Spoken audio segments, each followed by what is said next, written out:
Battlefield 5 is just 2 months away at this point, and so far we still don't know a whole lot about the map details for the game.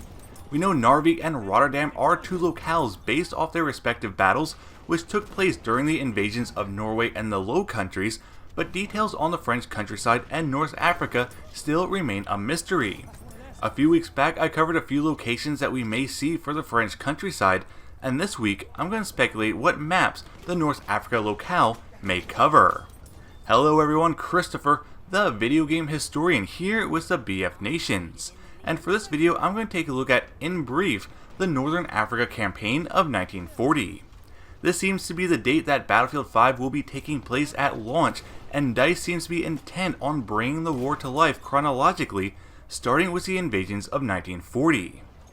Now, the Northern Africa campaign would actually take place from June 10th, 1940 through May 13th, 1943. But again, for the purposes of this video, I'm only going to be looking at the events of the Western Desert Campaign, which was the initial campaign of North Africa, and even though it lasted until February of 1943, there were still a handful of events happening at its outbreak in 1940. While there was some fighting in June when Italy first declared war on the Allies, it really wasn't anything more than a few skirmishes, so I can't really see them being included in the game as maps. The first, and really only major attacks that we may see in Battlefield 5 that took place in 1940 are Operation E and Operation Compass, so there's a good chance that one of those, if not both, will appear in the game for Northern Africa. Now, the purpose of Operation E and why we may see this operation represented in Battlefield 5 is because this was the initial Italian invasion of Egypt with the initial goal to reach and to capture the Suez Canal. However, through setbacks and delays, this goal would be changed to simply advancing to and capturing the town of Sidi Barrani. While there wasn't a whole lot of engagements during this offensive, or at least major ones, it still saw combat between the British and Italian forces over Fort Capuzzo, which was retaken by the Italians on the first day of the invasion, along with the Sollum airfield. Over the course of the next 3 days, the Italians would also manage to force the British from Halfaya Pass when their reinforcements of tanks and infantry showed up, and would eventually force them from Sidi Barrani on the last day of the invasion, where the British retreated back to Matruh. With Sidi Barrani captured, the Italians would dig themselves into entrenched defensive positions as they now controlled the towns of Bukbuk, Sidi Omar, and Halfaya Pass to their rear.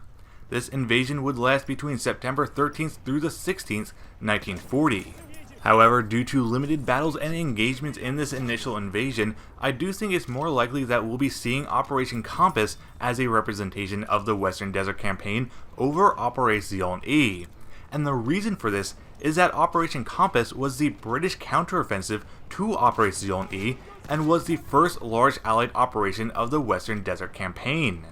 This offensive would be launched at dawn on December 9th, 1940 as the start of a 5-day raid with a force of 30,000 British and Commonwealth soldiers attacking the fortified Italian forces who had dug themselves in from Sidi Barrani to Maktila, Midway, Rabia, Sofafi, and Halfaya Pass, and who had a force of 150,000 men and 500 aircraft.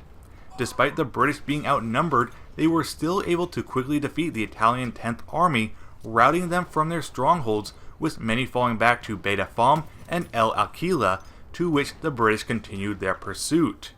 By the end of the operation, which would not be until February of 1941, the British would have taken 138,000 prisoners and captured hundreds of tanks, guns, and aircraft at the loss of 1,900 men. Now, if I wanted to get into some smaller details about this operation, about what battle specifically we might see as maps, I speculate that the Battle of Midway may be one, as this was the battle that launched the offensive. During this battle, the town was shelled by British artillery before being attacked and taken over by the 7th Royal Tank Regiment and the 11th Indian Infantry. I'd also speculate that we might see a map based on the two Mars, both east and west, as this battle took place right after Midway, with that same 7th Royal Tank Regiment attacking the entrenched Italian forces before capturing the region by nightfall on that first day. Finally, the third map we might see under Operation Compass could be based on the Battle of Sidi Barrani, which took place on December 10th, where the 4th Indian Brigade was given the order to attack the town with the support of the 7th Royal Tank Regiment. This town would be heavily fought over for about a day and a half before the British managed to surround the Italians, forcing their surrender on December 11th. While Compass would continue until 1941, and the Western Desert Campaign overall would continue until 1943, with battles over Fort Capuzzo, Halfaya Pass, and the Siege of Tobruk, to name a few, it's possible that we may see these later down the line when DICE starts adding content for 1941, 42, and 43. Now, before I wrap up this video, as that is all I have for you today, I just want to take a little time to say that I may have some sad news and happy news for you all.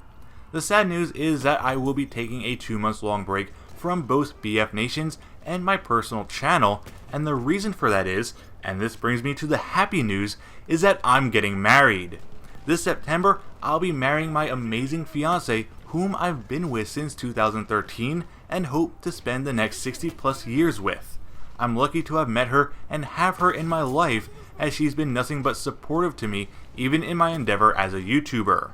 Anyway, I do hate to leave you on that note, but that's all I have time for in this video. I hope you enjoyed it, and if you did, please subscribe to the BFNations, hit that like button, and leave your comments down below.